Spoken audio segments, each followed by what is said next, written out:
Problem হচ্ছে integration dx divided 1 plus cos x এর মান নির্ণয় করতে বলা হয়েছে। সলভ, আমরা ইন্টিগ্রেশন ডিএক্সটা রাখলাম 1 প্লাস কজ এক্স ইকুয়াল লেখা যায় হচ্ছে 2 কস স্কয়ার এক্স বাই 2।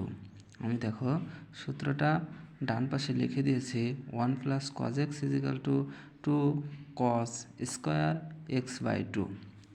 তাহলে আমরা এই 2টা ইন্টিগ্রেশনের বাইরে নিয়ে আসলাম, তাহলে বাঁচলো 1 by cos square x by 2 into dx half. তাহলে integration 1 by cos square divided sec square x by 2 into dx.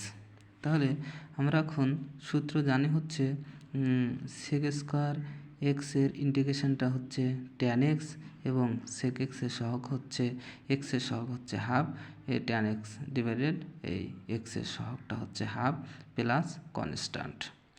তাহলে হাফ আর হাফটা কেটে গেল, তাহলে আসছে tan x by 2 plus constant. এটাই হচ্ছে এইটার মান নির্ণয়। আশা করি বুঝতে পেরেছেন।